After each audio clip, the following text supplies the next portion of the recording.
Hey, this is Tim from Gonzo Radio, gonzoradiopicwa.com on the internet. I'm here with two of my favorite people, Rockland Road, March Martin, who doesn't like M&Ms, you know? And Paul Martin, ex-member of Exile, got to throw that in. Hey, I think I saw you on Saturday Night Special.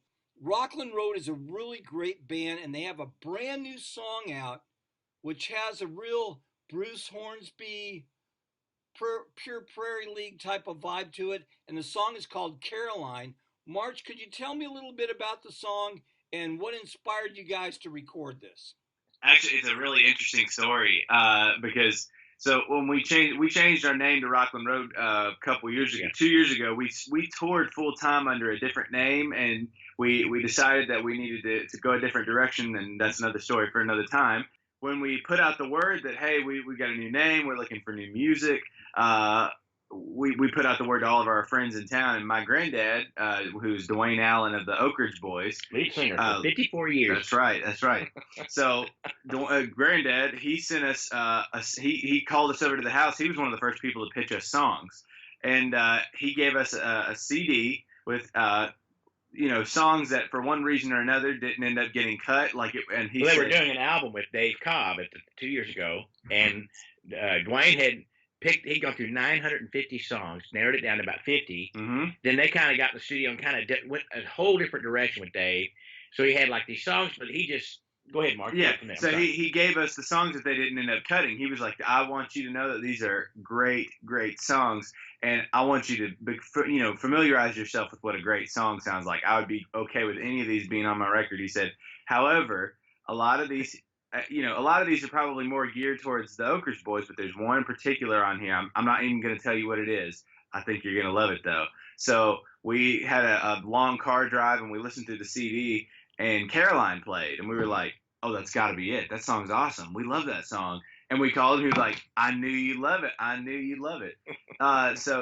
We thought that was a great song, and we kind of just pulled it aside, pulled it in a folder. Well, about a week later, we get a phone call from our producer, named Greg Beek, and he was like, "Hey, guys, I was looking through my hard drives, and I found this song that some friends of mine wrote. I think you guys you do a great job on it. I think it'd be a really good fit for you." And turned out it was the same song and the same demo of the same song. Yeah. But wait. So then about a week. But there's more. Yeah. So about a week after that, we get a call from a song publisher friend of ours downtown. And she said, I represent a couple of writers here, and I'm looking through their catalogs, and I think this song would be just a great fit for you guys. It'd be perfect. It was the same demo of the same song. We were like, okay, I think somebody's trying to tell us something. I think we better cut this song. Seems pretty divine all of a sudden, doesn't it? I love the Bruce Hornsby type of the clap track as well as the drums on there. Good job on that, March. And when you're pushing into the bridge, not the bridge, but the chorus, it very much has the flavor of pure Prairie League. Now, a lot of people that aren't songwriters out there, and I know this from knowing Hal Blaine, a lot of times when the song comes to you, it's in one form, and then when you put your touch on it, your Rockland Road touch on it, just like you guys did with Mary Don't You Know when you performed that on Huckabee, you gave it a more bluesy feel. So you made it your own. Well, tell me a little bit about that, on how you took this song and made it your own. Well, I know growing up, Mom and Dad have always, we listened to everything. So when we started looking at that song, do you remember how we even came across the song to even consider doing it? Oh, you mean Mary Don't You Know? Oh, yeah. Jamie was hired to sing background on a TV show called Country's Family Reunion. The theme was old-fashioned Wednesday night prayer meeting. So she had to learn a buku of songs to sing behind, Ricky Skaggs, the Oak Ridge Boys are on that show.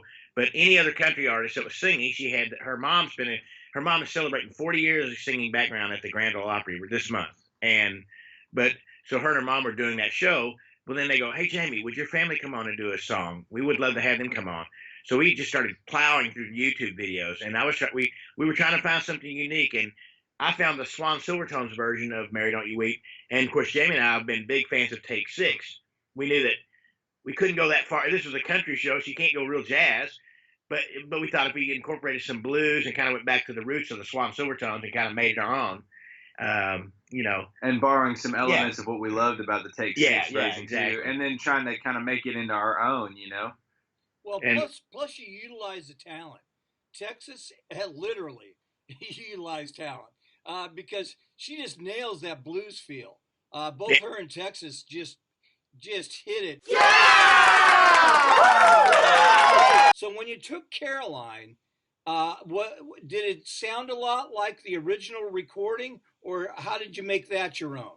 I think we really liked the spirit of the demo, and we stayed pretty close to it. It really caught your ear, that demo. Because when we first heard it, that's a very good question. I've never been asked that before. That's a good one. We love the demo and how it touched our hearts when we first heard it. So we were like, I think we need to try to stay true to it. And so we did. And I'm going to take a second to brag on my son here a little bit too. As you know, Tim, in Nashville especially, being with Exile, I was with Marty Stewart most recently, and all the records I was ever a part of, I played and sang on. A lot of artists that are in the country music, it's session musicians come in and do the tracks. The singer comes in and does what they call a scratch vocal, and then he comes back after they're done with the tracks and puts his vocal back on, and they, refine it and tune it, whatever needs to be done. And tuning's not a bad thing because some of these singers are great singers. You get a performance with emotion. Maybe they sliced a note. Well, you fix it, But that's how they do it. In our case, when we started this project 2 years ago, Greg and I talked about we'll put March on acoustic guitar. I'll play bass when we're tracking. We'll hire a session drummer, get some session guys coming with us and do this.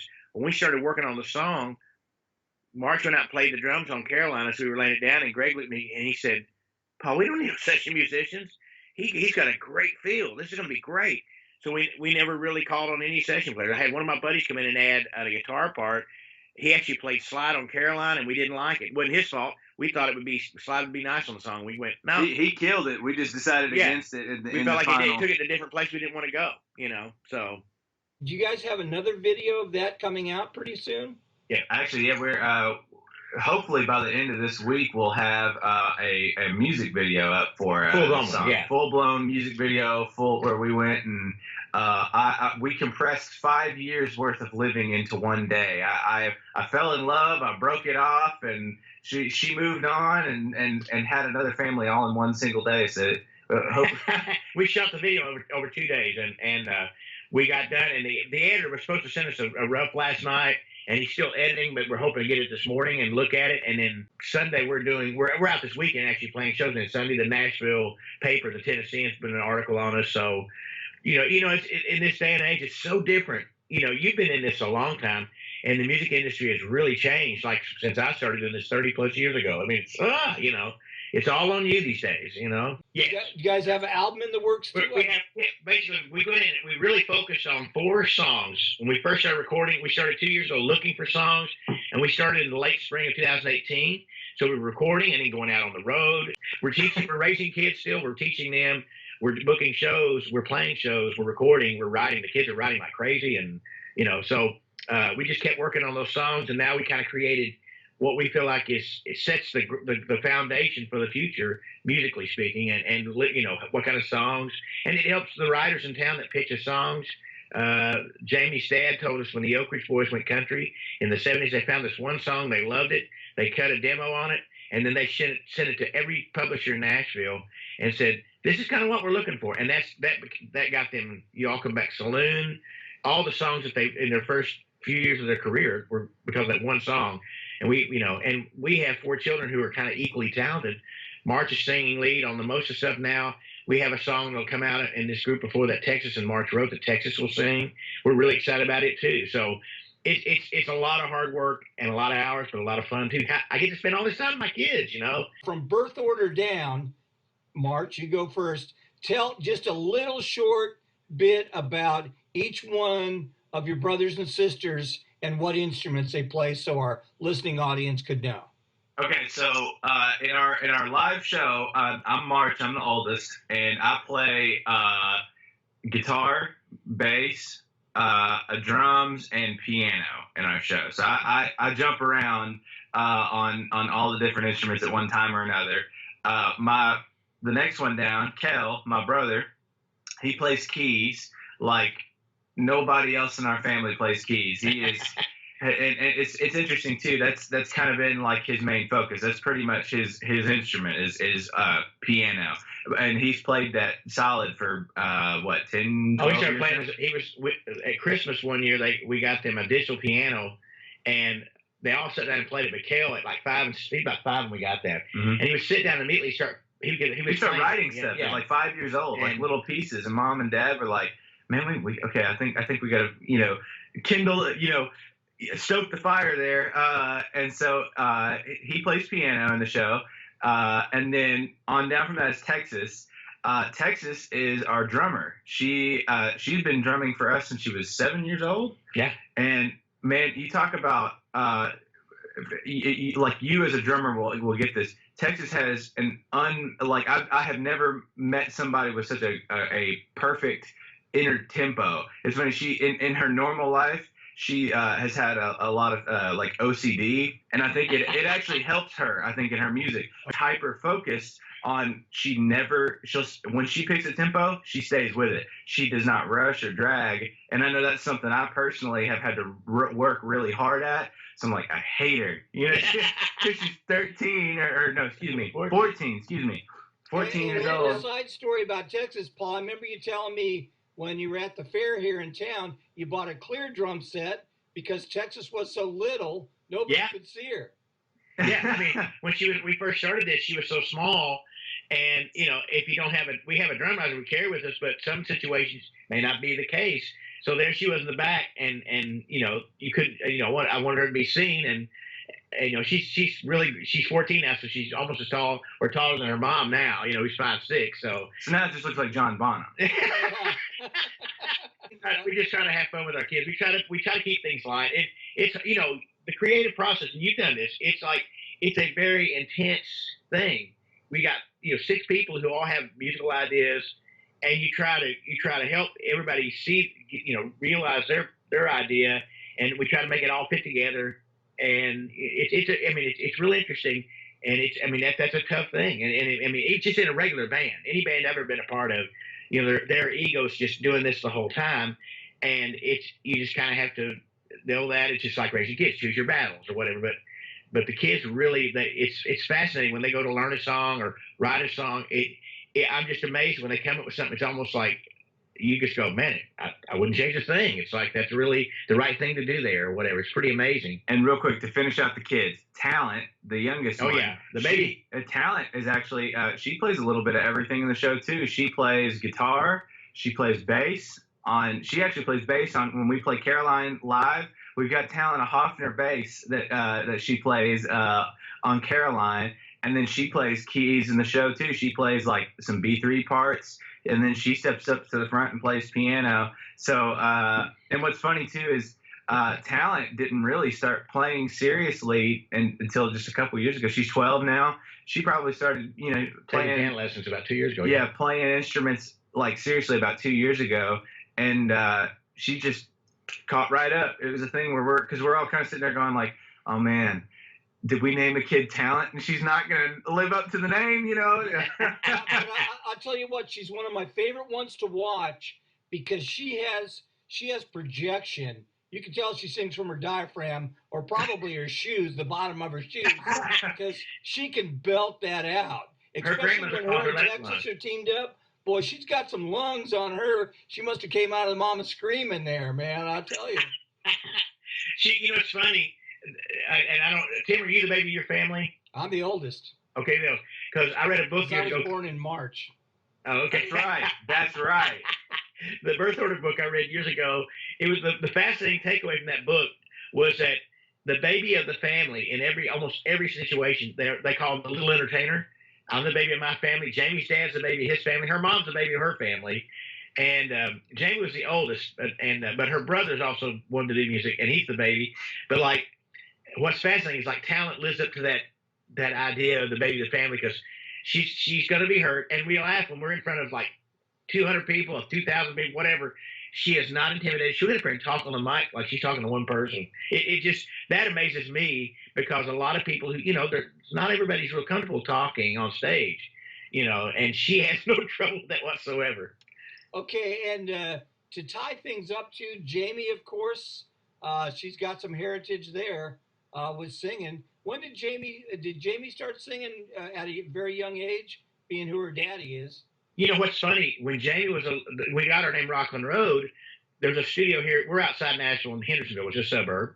And in the early '70s, Jamie's mom and dad built a recording studio and a publishing company in an old building it was like run down or whatever. They refurbished it, and it was on Rockland Road here in Hendersonville. And so her mom and dad, when the Elks got real popular in the '80s, they went into the studio over there and recorded a family project with Jamie's mom and dad and her and her brother.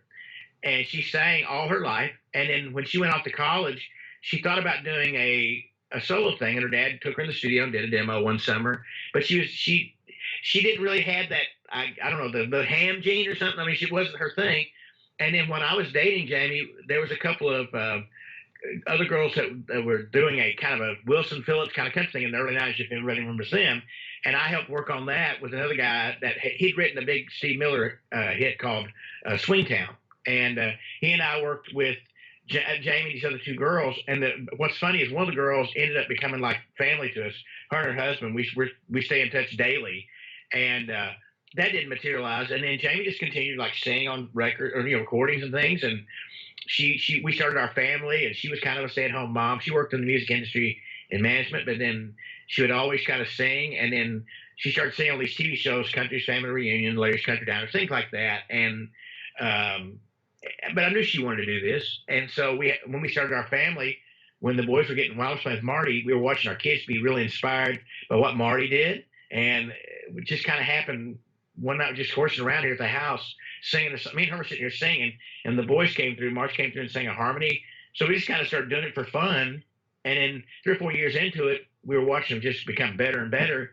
And I just looked at Jamie and I said, I don't want to look back in 10 years and go, why did we do this? It's like when I left Marty 5 years ago, I looked at Jamie and I said, and I told March too, I said, it's like I'm starting all over again. It's exciting and scary at the same time. And then I told March, I said, I feel like I'm 18 in my first band again. I said, but there's a small problem here. I'm not 18 anymore. Yeah, hey, you guys, I appreciate you so much. And don't forget, folks, Rockland Road on YouTube. Subscribe to their channel, their Facebook page. If you go to our Facebook page, or Band Is in Town, or our rocklandroad.com, it'll connect you to all those. You can see videos, read bios, anything you want to do. And, of course, Facebook and Instagram. What am I missing, March? Go ahead. It'll be Facebook, Twitter, Instagram, YouTube. It's wherever you go, it's all at Rockland Road. Yeah. So you'll find us there. And, of course, Paul, you were with Exile. Didn't want to leave you out, but you had a career before the career. Yeah. I mean, I went on the road in the late '80s as the lead singer of Exile. The group. I grew up around Central Kentucky, and I knew those guys. And one of the singers was leaving, and I took that job in '88. We changed labels, and then I sang "Keep It in the Middle of the Road" even now. As part of the Arista Records years in the '90s. And then the guys were older than me, so in the mid '90s, they got a couple of guys go, man, I want to stay home with my family, which I really understand. And so we stopped touring. I tried to be a solo artist, and then worked on that a couple of years. And in the process, Jamie and I got married, and then we started our family. And it was just kind of one of those things where even when I was doing my solo thing in the mid '90s, I remember seeing my name on that. You remember the 2-inch tape boxes in the studios? Oh yeah. When I saw my name written on a 2-inch tape box back in the mid '90s, I told Jamie even back then, I said, that didn't look right. Like, this is not what I'm supposed to do. This is not my time. And I had no idea. This didn't feel right. And then fast forward to today, and I'm going, now this is what I've been put here to do, I think, was to mentor my own children and help them, achieve their dream. And it's fun. I'm a big part of it, but in my mind, I'm the support, not the star. It's like that's not what my job is. Hey, folks, Rockland Road. Go see them on the road. They are a fantastic act. You can always catch them singing the national anthems at an NBA game or somewhere. You guys are all over the YouTube channel as well. So, hey, good luck out there, and thank you so much. Thanks, Tim.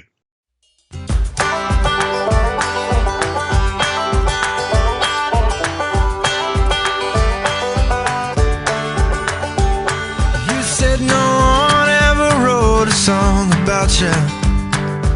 nobody would know how it would go. Well, I was out there running around while you were set on slowing down. True love for us was just too hard to find. But late at night you still cross my mind. Caroline, yeah, we had us a time, and I hope you're somewhere and you're laughing and you're doing fine. Maybe someplace warmer like California. The sun was always yours to shine. Caroline, Caroline, Caroline, Caroline. I know I left you crying by that subway train. I'm sure you know now it was for the best.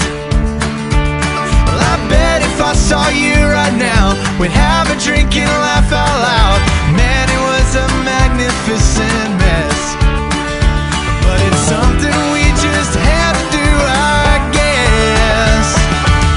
Caroline, yeah, we had us a time, and I hope you're somewhere and you're laughing and you're doing fine. Maybe someplace warmer like California. The sun was always yours to shine. Caroline, Caroline,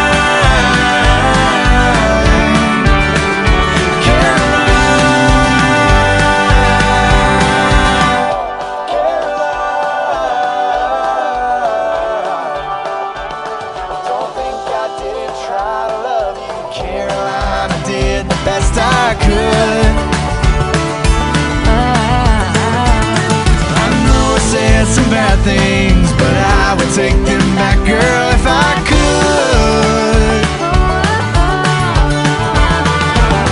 Caroline, yeah, we had us a time, and I hope you're somewhere and you're